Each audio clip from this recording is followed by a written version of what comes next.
त्रेतायुग का वह समय जब अधर्म और अन्याय अपने चरम पर था। पृथ्वी पर राक्षसों का आतंक बढ़ता जा रहा था। वे ऋषि मुनियों के यज्ञ विध्वंस कर रहे थे, साधु संतों को कष्ट दे रहे थे और सामान्य मनुष्यों का जीवन नरक बना दिया था। चारों दिशाओं में भय और अंधकार छा गया था।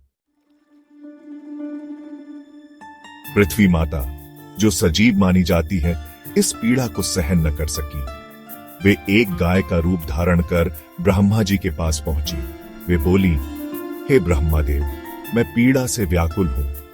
राक्षसों ने मेरा भार इतना बढ़ा दिया है कि मैं इसे सहन नहीं कर पा रही। कृपया मेरी रक्षा करें।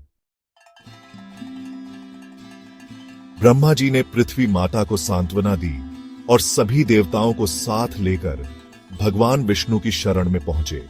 देवताओं ने हाथ जोड़कर प्रार्थना की, हे भगवान विष्णु, आप ही इस सृष्टि के पालनकर्ता हैं। अधर्म ने धर्म को हर दिशा में दबा दिया है। राक्षसों का अंत करने और धर्म की स्थापना के लिए केवल आपका अवतार ही पृथ्वी को बचा सकता है।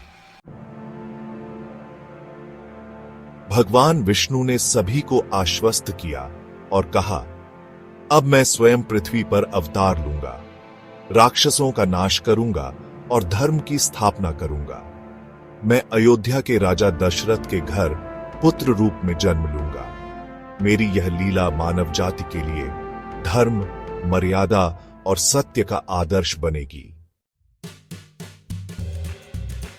इसके बाद भगवान विष्णु ने देवताओं को यह निर्देश दिया कि वे भी वानर, रीछ और अन्य जातियों में जन्म लें ताकि उनका सहयोग कर सकें।